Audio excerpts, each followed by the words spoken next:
எப்படி செய்யுதுன்னு பார்த்துடலாமா? ஃபஸ்ட்டு தேங்காய் அரைச்சிக்கலாம். தேங்காய் தக்காளி அரைச்சாச்சு. இப்போ இதை கொதிக்க வச்சிடலாம்.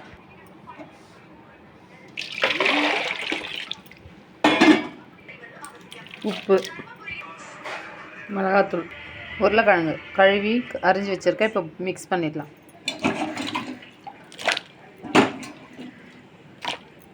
காய் வெந்துருச்சு. இப்போ தனியாக நான் பாத்திரத்தில் ஊற்றி வச்சுட்டேன். இப்போ கடாயில் எண்ணெய் ஊற்றிருக்கேன். எண்ணெய் காஞ்சிச்சு. கடுகு போட்டேன். வெங்காயம் போட்டுக்கலாம். இஞ்சி பூண்டு பேஸ்ட் போட்டுக்கலாம். வதங்கட்டும். வெங்காயம் இஞ்சி பூண்டு வதங்கிடுச்சு. இப்போது கறிவேப்பிலை போட்டுக்கலாம்.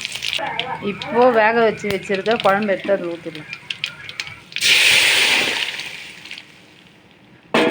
இப்போ அது கூட புளி மிக்ஸ் பண்ணி வச்சுருக்கேன். மஞ்சத்தூள் போட்டு அதை ஊற்றிடலாம். இப்போ நல்லா கொதி வரட்டும். குழம்பு ரெடி ஆயிடுச்சு. உருளைக்கிழங்கு காரக்குழம்பு என்னோடய ஸ்டைலில். வாங்க சாப்பிட்லாம். ஓகே, பிடிச்சிருந்தா லைக் பண்ணுங்கள், ஷேர் பண்ணுங்கள், கமெண்ட் பண்ணுங்கள்.